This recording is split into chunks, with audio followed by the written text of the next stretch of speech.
Saudara-saudariku yang terkasih, salam sehat dan sukacita selalu. Berkah dalam. Sudah kita memberi senyum hari ini. Jumat 24 Januari 2025. Gereja memperingati Santo Fransiskus de Sales, uskup dan pujangga gereja. Kita awali permenungan kita dengan tanda kemenangan Kristus. Dalam nama Bapa dan Putra dan Roh Kudus. Amin. Permenungan kita diambil dari Injil Markus bab 3 ayat 13 sampai 19.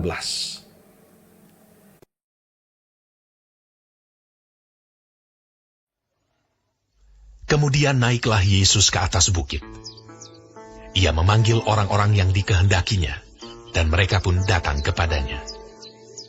Ia menetapkan 12 orang untuk menyertai dia dan untuk diutusnya memberitakan Injil, dan diberinya kuasa untuk mengusir setan. Ke-12 orang yang ditetapkannya itu ialah Simon yang diberinya nama Petrus, Yakobus anak Zebedeus, dan Yohanes saudara Yakobus, yang keduanya diberinya nama Boanerges, yang berarti anak-anak guru. Selanjutnya Andreas, Filipus, Bartolomeus, Matius, Thomas, Yakobus anak Alfeus, Tadeus, Simon orang Zelot, dan Yudas Iskariot yang mengkhianati dia. Saudara-saudariku yang terkasih, suatu pilihan memiliki maksud tertentu. Dalam setiap pilihan ada tujuan dan harapan agar apa yang diinginkan dapat tercapai. Dalam Injil hari ini, Yesus memanggil orang-orang yang dikehendakinya untuk menjadi murid-muridnya. Mereka yang dipilih Yesus adalah Simon yang diberi namanya Petrus, Yakobus anak Zebedeus, dan Yohanes saudaranya, Andreas, Filipus, Bartolomeus, Matius, Thomas, Yakobus anak Alfeus, Tadeus, Simon orang Zelot, dan Yudas Iskariot yang mengkhianati dia. Mereka ditetapkan Yesus sebagai rasulnya. Mereka yang dipilihnya diberinya kuasa untuk memberitakan kabar baik. Yesus menyadari bahwa mewujudkan misi, visi Allah tidak dapat dilakukan sendirian. Ia membutuhkan rekan kerja yang akan menolongnya untuk mencapai tujuan yang dikehendaki Allah Bapa. Karena itu ia melakukan pemilihan dari orang-orang yang selama ini mengikutinya untuk dijadikan murid. Yesus memanggil orang-orang yang dikehendakinya. Ia tidak membatasi pilihannya pada kelompok tertentu. Setiap orang memiliki kesempatan yang sama. Tapi yang paling penting adalah mereka yang dipanggil perlu merespon, menanggapi dengan datang kepada Yesus. Dari sekian banyak yang datang, Yesus menetapkan pilihannya.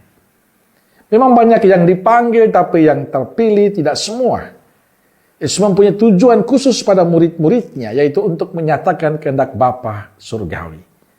Salah satu tandanya adalah mengusir kuasa setan. Karena itu orang-orang pilihannya diperlengkapi dengan kuasa Allah. Saudara-saudariku yang terkasih, Yesus tidak hanya memanggil para murid, tapi juga memanggil kita, Anda dan saya, untuk dilibatkan dalam karyanya. Yesus memanggil kita menjadi rekan kerjanya. Kita semua dengan tugas dan profesi kita masing-masing dipanggil Allah untuk menjadi saksi-saksinya. Datang padanya adalah tanda kesediaan kita untuk menjadi saksinya. Membuka hati menanggapi panggilan itu. Maka kita patut bersyukur dalam kelemahan kita, dalam kerapuhan kita, dalam ketidakberdayaan kita. Allah memanggil dan mempercayakan kita sebagai perpanjangan tangannya. Kalau Allah begitu menghargai kita, maka jadikanlah momen di mana kita dipanggil Allah ini untuk menjadi saksi Kristus yang baik, saksi Kristus yang benar, dan selalu membawa sukacita bagi banyak orang. Pada saat kita dipercaya untuk melakukan segala kegiatan, lakukanlah semua pelayanan itu dengan penuh kerendahan hati dan sukacita, supaya semakin banyak orang yang mengenal Tuhan dan memuliakan nama Tuhan. Amin. Semoga Allah yang Maha Kasih memberkati saudaraku sekalian, Bapa, Putra, dan Roh Kudus. Amin. Roh Kudus Nazaret, doakanlah kami. Amin. Berkah dalam.